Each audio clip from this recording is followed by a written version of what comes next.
ये क्लास 10 का है और हिंदी है। और हम लोग जो आज पढ़ेंगे तो ये सर्व विभाजन एवं जाति प्रथा। तो इसका लेखक है, हम लेखक के पहले में जानेंगे भीमराव अंबेडकर, है ना। भीमराव अंबेडकर का ये फोटो हुआ और ये भीमराव अंबेडकर। तो अब इनके बारे में जानते हैं।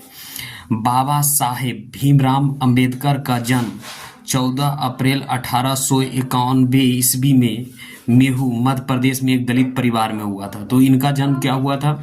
तो भीमराव अंबेडकर का जन्म, इनका पूरा नाम था भीमराव अंबेडकर का जन्म 14 अप्रैल। इनका पूरा नाम था बाबा साहेब भीमराव अंबेडकर का जन्म 14 अप्रैल 1891 ईस्वी में हुआ था। कहाँ हुआ था? तो मध्य प्रदेश में। और कैसा परिवार में था? एक दलित परिवार में हुआ था। इनका जो परिवार था एक दलित परिवार, दलित का मतलब होता है दबे कुचले हुए लोग में, मतलब दलित परिवार में हुआ था। मानव मुक्ति का प्रोध का मतलब प्रोध बाबा साहेब अपने समय के सबसे सुपाठित जनों में से, सुपाठित का मतलब होता पढ़ा लिखा हुआ इंसान में से थे। प्राथमिक शिक्षा के बाद बेदौड़ नरेश के प्रोत्साहन पर उच्च स्तर शिक्षा के लिए न्यूयॉर्क यानी अमेरिका गए, है ना। फिर वहाँ से लंदन गए और वहाँ से लंदन से फिर कहाँ, लंदन कहाँ है? इंग्लैंड में गए, है ना। इंग्लैंड, लंदन से अमेरिका गए, वहाँ पढ़ाई के लिए प्राथमिक जब शिक्षा इसने पास कर लिया तो शिक्षा के पर फिर वो इसको स्कॉलरशिप दिया कौन? नरेश। और उसके शिक्षा के लिए न्यूयॉर्क गए, न्यूयॉर्क से फिर वहाँ से लंदन गए। उन्होंने संस्कृत के धार्मिक, पौराणिक और पूरे वैदिक बांड्य में अनुवाद के जरिए पढ़ा और ऐतिहासिक सामाजिक क्षेत्रों में अनेक मौलिक स्थापित प्रस्तुत की, है ना। भीमराव अंबेडकर संस्कृत में, धार्मिक और पौराणिक, वैदिक में सबसे ज्यादा पढ़े लिखे इंसान हुए। ऐतिहासिक सामाजिक अनेक मौलिक स्थापना पर सब मिलाकर वो ऐतिहासिक के में सिका विभेदता का मतलब होता है अनेक प्रकार का, से अनेकों प्रकार के, बहुविधि का मतलब होता है अनेक प्रकार से ज्ञान, अर्थशास्त्री, समाजशास्त्री, शिक्षाविद तथा धर्म दर्शन के विख्यात बनकर उभरे थे। पढ़ाई लिखाई बात करें मतलब उभरे थे, ठीक है, उभरे थे। स्वदेश में कुछ समय उन्होंने वकालत भी की, यानी स्वदेश का मतलब होता है अपना देश, है ना। स्वदेश मतलब अपना, यानी भारत में। स्वदेश में कुछ समय के लिए उन्होंने वकालत भी किया था, यानी भारत में उन्होंने क्या किया था? वकालत भी किए थे।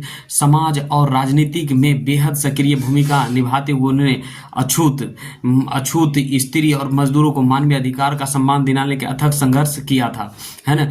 कुछ दिन के लिए उन्होंने वकालत की। सामाजिक और राजनीति में बेहद सक्रिय रहे, मतलब समाज में और राजनीति में बहुत ज्यादा भूमिका उनकी रही। और अछूत और स्त्री और मजदूर, ये तीनों लोगों के लिए बहुत काम किया था। मानव अधिकार मतलब मानव का अधिकार जो होता है वो दिलाने के लिए अथक संघर्ष किया, बिना थके हुए। अथक का मतलब बिना थके हुए संघर्ष किया था। क्या था? उन्होंने चिंतन एवं रचनात्मक मुक्त 3 प्रेरक स्रोत रहे। उनका 3 गो प्रेरक स्रोत रहे। कौन? भगवान बुद्ध रहे, उसके बाद कबीर, उसके बाद ज्योतिष फूले। इनका जो आइडियल पर्सन था यानी आदर्श था, तो पहला तो बौद्ध था, उसके बाद कबीर और ज्योतिष फूले, है ना। ज्योतिष फूले भारत के संविधान के निर्माण में उनकी महातमी भूमिका और एक निष्ठ समर्पण के कारण ही हम आज उन्हें भारतीय संविधान का निर्माता कहकर श्रद्धांजलि अर्पित करते हैं।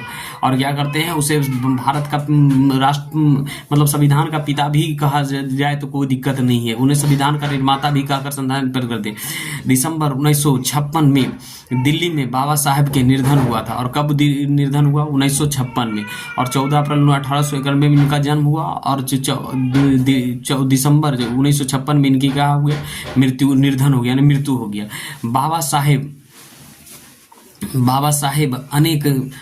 ने अनेक पुस्तक लिखी। बाबा साहेब ने क्या किया? अनेकों पुस्तक लिखी। उनकी प्रमुख रचनाएं एवं भाषण है, प्रमुख रचनाएं और उनकी भाषण है। द कास्ट इन इंडिया, है ना। Their mechanism, genesis and development, the untouchables, who और सुधराज। ये उनकी क्या है? किताब है। विजडम एंड कम्युनिज्म, है ना। बुद्धम एंड हिज धर्म, बुद्धम और उनका हिज धर्म, है ना, उनका धर्म। Thoughts and linguistic states, the rights and flow of the Hindu women annihilation of caste आदि। हिंदी में उनका संपूर्ण विडो में भारत सरकार के कल्याण मंत्रालय से बाबा साहब अंबेडकर संपूर्ण विडो नाम से 21 खंडों में प्रकाशित किया गया। इनका जो पुस्तक है 21 खंडों में प्रकाशित किया, और ये जितना है इंग्लिश में ये सब सारे क्या है उनका बुक है ना। यह प्रस्तुत पाठ बाबा साहब के विख्यात भाषण हेनिलेशन ऑफ कास्ट से ललाई सिंह यादव द्वारा किया गया। हिंदी रूपांतर जाति भेद के उच्छेद से केंद्रित संपादन के साथ लिया गया है। यह भाषण जाति प्रांति तड़के मंडल लाहौर के वार्षिक सम्मेलन सन 1926 के अध्यक्षता भाषण के रूप में तैयार किया गया था। ये भाषण था, ठीक है, तैयार किया गया था, परंतु इनकी क्रांतिकारी दृष्टि से आयोजक के पूर्णतः सहमति न बन सकने के कारण सम्मेलन में स्थगित हो गया। और ये क्या हो गया, सम्मेलन स्थगित हो गया और यह ना पढ़ा जा सके। लिखा था लेकिन ये वहाँ भाषण देना था, लेकिन ये पढ़ा ना जा सका। बाद में बाबा साहेब ने अनेक स्वतंत्रता पुस्तिका के रूप दे दिया। अनेक स्वतंत्रता पुस्तिका प्रस्तुत आलेख में भारतीय समाज एवं सन विभाजन के नाम से मध्य युगनी अवशिष्ट संस्कारों के रूप में बरकरार जाति प्रथा पर मानवीय नरसंघिक न्याय एवं सामाजिक सद्भाव की दृष्टि से विचार करते हैं। जाति प्रथा का विषमता पूर्वक सामाजिक आधारों, रूढ़ पूर्वाग्रह और लोकतंत्र के लिए उसकी अस्वीकार प्रकृति पर भी यह एक संभरता विभेदता के दृष्टिकोण पर उभर सका। भारतीय लोकतंत्र के भवी नागरिक को लिया यह आलेख अत्यंत शिक्षाप्रद है ना। तो ये अनेक शिक्षाप्रद है। तो ये हम किसके बारे में जाने, डॉक्टर भीमराव अंबेडकर के बारे में इसमें जाने। और हम लोग अब आगे पढ़ते हैं इसका चैप्टर का। श्रम विभाजन, श्रम का मतलब होता है काम, विभाजन और जाति प्रथा।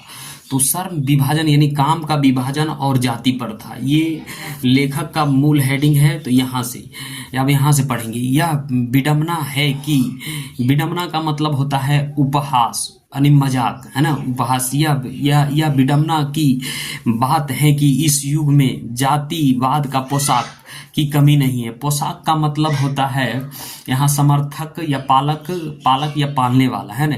तो यहाँ क्या करें, यह उपहास की बात है कि इस युग में जातिवाद के पोशाक का मतलब होता है समर्थक, यानी जातिवाद के समर्थक की कमी नहीं। कहने का मतलब ये कह रहे हैं भीमराव अंबेडकर की विडंबना मतलब ये मतलब मजाक की बात है कि इस युग में, यानी इस युग में जाति का जो समर्थक की कमी नहीं है। पोशाक का मतलब होता है समर्थन करने वाला, कमी नहीं है। इस पोशाक यानी समर्थक, इसका समर्थक कई आधारों पर इसका समर्थन करते हैं। जो इसका जो पोशाक है यानी पोशाक, इनका पोशाक का मतलब होता है समर्थन, यानी इसका समर्थक कई आधारों पर इसका समर्थन करते हैं। कई आधारों पर जो है ना, जो जातिवाद का पोशाक है इसके कई आधारों पर समर्थन करते हैं। समर्थन का एक आधार यह कहा जाता है कि आधुनिक सभ्य समाज कार्य कुशलता के लिए सन विभाजन को आवश्यक मानते हैं।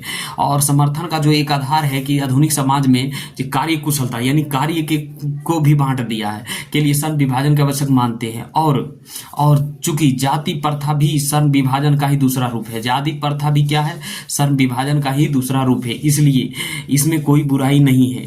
तो इसमें कोई बुराई नहीं है। जातिवाद है, उसमें उस जाति के आधार पर ही काम बांटा जाता है, तो इसमें कोई बुराई नहीं है। इस तर्क के संबंध में पहली बात यह बात तो यह है कि आपत्तिजनक है कि जाति प्रथा सन विभाजन के साथ साथ सार्वत्रिक विभाजन का रूप भी ले लिया है। तो क्या ये आपत्तिजनक बात है कि जाति प्रथा जो सन विभाजन का काम का विभाजन के साथ साथ सार्वत्रिक विभाजन का रूप ले लिया। सन विभाजन निश्चय ही समाज की आवश्यकता है, परंतु किसी भी सभ्य समाज में सन विभाजन की व्यवस्था सार्वत्रिक के विभिन्न वर्गों में अस्वाभाविक विभाजन नहीं करती है। क्या करता है, अस्वाभाविक विभाजन नहीं करती। भारत की जाति प्रथा एक और विषमता यह है कि यहाँ सार्वमिक के अस्वाभाविक विभाजन ही नहीं करती, बल्कि विभाजित वर्गों के एक दूसरे की अपेक्षा ऊंचा नीचा का भी करार देती। काम के आधार पर भी यहाँ क्या होता है, ऊंचा नीचा, यानी भारत में काम के आधार पर तो ऊंचा नीचा होता है, जो जिसका काम है उसमें है, जो विश्व के किसी भी समाज में नहीं पाया जाता। तो भारत में क्या होता है कि काम के आधार पर ऊंच नीच में भेदभाव होता है, और ये काम तो होवे करता है, लेकिन उसमें उसी के आधार पर जातिवाद भी या और विश्व के कहीं भी किसी भी कोना में नहीं पाया जाता है, भारत में ही पाया जाता है ना। अब यहाँ करते हैं जाति प्रथा के यदि सर्व विभाजन मान लिया जाए तो स्वाभाविक विभाजन नहीं है। जाति प्रथा को यदि सर्व विभाजन मान लिया जाए तो ये स्वाभाविक विभाजन नहीं है, क्योंकि यह मनुष्य की रुचि पर आधारित नहीं है, क्योंकि मनुष्य के रुचि पर आधारित नहीं है ना। आज़ादी से पहले आप दूसरा काम नहीं कर सकते थे, और जो आप जिस जन्म में कोख में लिए वही काम निर्धारित है, लेकिन आज़ादी के बाद ये काम क्या हो गया, अब हो गया, मतलब आप कोई भी काम कर सकते, लेकिन इससे पहले ये काम नहीं है। कुशल व्यक्ति का सक्षम सार्वजनिक समाज के निर्माण करने के लिए आवश्यक है। एक कुशल व्यक्ति क्या करता है, समाज को निर्माण कर सकता है, समझ रहे हैं, निर्माण करें। हम व्यक्तियों को क्षमता इसकी सीमा तब तक विकसित करें, इसकी सीमा तक विकसित करें जिसमें वह अपने पेशा या कार्य का चुनाव स्वयं कर सके। तो पहले अपना कोई कार्य जो समाज से पहले था क्या होता था, लोग चुनाव नहीं कर पाता था कि कौन सा कार्य करना, जिस जाति में जन्म लिया उसी कार्य करते करते मर जाए, चाहे उससे खाना मिले या चाहे नहीं। इस सिद्धांत के विपरीत विपरीत जाति प्रथा एक दूषित सिद्धांत है। ये क्या है, एक दूषित यानी खराब सिद्धांत यह है कि इसमें मनुष्य प्रशिक्षण अथवा उसकी निजी क्षमता को विचार किए बिना दूसरे दृष्टिकोण जैसे माता पिता के सामाजिक स्तर के अनुसार हो, समाज अनुसार पहले से ही अर्थात गर्भधारण के समय ही मनुष्य के पेशा निर्धारित किया जा सकता है। कहने का मतलब बढ़ई का बेटा बढ़ई का काम करेगा, लोहार का बेटा लोहार का, यानी जिस कोख में वो जन्म लिया है कोई भी, तो उसे पहले ही निर्धारित किया। अब तो ऐसा नहीं, लेकिन आज़ादी के पहले ये काम था, ये पहले था, है ना। जाति प्रथा पेशा का दोष पूर्व निर्धारण ही नहीं करती है, बल्कि मनुष्य को जीवन भर के लिए से पेशे में बांध देती है। तो जाति प्रथा के दोषपूर्ण क्या है, पूर्व निर्धारण हो जाता है, पहले से ही निर्धारण किया जाता है कि जो मनुष्य जीवन भर के लिए उसी के पेशे में काम करे। मान लो कि बढ़ई का बेटा तो मतलब काठ ही छीलेगा, लोहार का बेटा लोहा ही छीलेगा, तो पहले ही नहीं रहते। भले ही ये पेशा अनुपयुक्त, भले ही पेशा वो गलत हो और पर्याप्त होने के कारण वो भूख ही मर जाए, भले उस काम में उसका पेट ना भरे, फिर भी वो काम वही करेगा। आधुनिक युग में यह स्थिति पर्याय आती है, आधुनिक युग में यह पर्याय स्थिति आती है, क्योंकि उद्योग धंधा की प्रक्रिया तकनीकी में निरंतर विकास और कभी कभी असाकमत मतलब होता है अचानक परिवर्तन हो जाता है। असाकमत मतलब क्या, अचानक परिवर्तन हो जाता है, जिसके कारण मनुष्य अपने पेशा बदलने की आवश्यकता पड़ सकती है। तो पड़ सकती है मतलब कभी कभी क्या होता है, जब हम टेक्नोलॉजी के आगे बढ़ते हैं तो कभी कभी क्या होता है, हमारा काम अचानक परिवर्तन होता है तो हम पेशा बदलना पड़ता है। यदि प्रतिकूल यानी उल्टा, यानी प्रतिकूल का मतलब होता है उल्टा परिस्थितियों में भी मनुष्य को अपना पेशा बदलने की स्वतंत्रता ना हो तो इसके लिए भूखा मरने के अलावा कोई चारा रह जाता है। तो क्या होता था कि अचानक कोई बदल गया तो उसको पेशा नहीं बदलने के लिए दिया जाता है, यानी आज़ादी के पहले की ये कहानी बता रहे हैं, ठीक है। हिंदू धर्म की जाति प्रथा किसी भी व्यक्ति को ऐसा पेशा चुनने की अनुमति नहीं देता। तो हिंदू धर्म में जो क्या था, पहले आप कोई भी काम करने के लिए स्वतंत्र नहीं है, यानी आपका माता पिता जो काम कर रहा है, कूड़ा कचरा उठा रहा है तो कूड़ा कचरा ही बाल बच्चा उठाएगा। तो हिंदू धर्म के जाति प्रथा किसी भी व्यक्ति को ऐसा पेशा चुनने की अनुमति नहीं दे, लेकिन अभी नहीं है, पहले ऐसे होता था। जो उसके पृथक पेशा ना हो, जो उनके पृथक पेशा यानी बाप दादा का उसका पेशा ना हो, भले ही उसमें वह प्रांगत हो, यानी भले ही उसमें वो प्रांगत हो, मैंने कोई काम में प्रांगत हो, लेकिन फिर उसे चुनने के नहीं दिया जाता था। इस प्रकार पेशा परिवर्तन की अनुमति इस प्रकार के पेशा परिवर्तन की अनुमति ना देकर जाति प्रथा भारत में बेरोजगारी का एक प्रमुख एवं प्रत्यक्ष कारण बनी है। भारत में क्या होता था, यही जाति प्रथा क्या है, बेरोजगारी का एक प्रमुख कारण बनी हुई थी। इस प्रकार हम देखते हैं कि सर्व विभाजन के दृष्टि से भारत, इस प्रकार हम देखते हैं कि सर्व विभाजन की दृष्टि से जाति प्रथा गंभीर दोष से युक्त है। इस प्रकार हम देखते हैं कि जाति विभाजन जो है ना, ये गंभीर युक्त है। जाति प्रथा का सर्व विभाजन मनुष्य के स्वेच्छा पर निर्भर नहीं करता है। यदि देखिए, जाति जो प्रथा है ना, सर्व विभाजन यानी काम का विभाजन मनुष्य के स्वेच्छा मतलब अपनी इच्छा पर निर्भर नहीं रहता था। ठीक है, जाति प्रथा जो जिस जाति का वही काम करेगा। मनुष्य की व्यक्तिगत भावना तथा व्यक्तिगत रुचि को इसमें कोई स्थान अथवा महत्व नहीं था। तो क्या होता है, भावना व्यक्तिगत रुचि के इसमें कोई स्थान नहीं रहता है। इस आधार पर हमें यह स्वीकार करना पड़ेगा कि आज के उद्योग में गरीब और उत्पीड़न इतनी बड़ी समस्या नहीं है जितनी यह कि बहुत से लोग निर्धारित की रुचि के साथ साथ केवल विवशता बस करते हैं। ऐसी स्थिति स्वभावतः मनुष्य के दुर्भावनाओं से ग्रस्त होकर टल्लू काम करने और कम काम करने के लिए प्रेरित करता है। जिस विषय मनुष्य को कोई रुचि नहीं होगा फिर भी वो काम कर रहा है, तो ये क्या करता है, रुचि नहीं होगा। ऐसी स्थिति में हम जहां काम करने वालों को ना तो दिल लगता है और ना ही दिमाग, कोई कार्यकुशलता कैसे प्राप्त की जा सकती है। अतः यह निर्वाद रूप से सिद्ध हो जाता है कि आर्थिक पहलू से भी जाति प्रथा हानिकारक प्रथा है। ये जाति प्रथा क्या है, हानिकारक प्रथा है, क्योंकि यह मनुष्य के स्वाभाविक प्रेरणा, रुचि एवं आत्मशक्ति को दबाकर उन्हें अस्वाभाविक नियम को जकड़कर निष्क्रिय बना देता है ना। सही बात है। अब हम समस्या के रचनात्मक पहलू को लेते हैं। अब हम क्या करते हैं, समस्या को रचनात्मक पहलू लेते हैं। मेरे द्वारा जाति प्रथा की आलोचना सुनकर आप लोग मुझसे यह प्रश्न पूछना चाहेंगे, यदि मैं जाति के विरुद्ध हूं तो फिर मेरी दृष्टि में आदर्श समाज क्या है। तो मेरा उत्तर होगा कि मेरा, यानी भीमराव अम्बेडकर साहब का, मेरा उत्तर होगा कि मेरा आदर्श समाज स्वतंत्रता, समानता, भ्रातृत्व मतलब भाईचारा पर आधारित होगा। क्या यह ठीक नहीं है? भ्रातृत्व अर्थात भाईचारा में किसी का क्या आपत्ति हो सकती है? किसी भी आदर्श समाज में इतनी गतिशीलता होनी चाहिए जिसमें कोई भी वंचित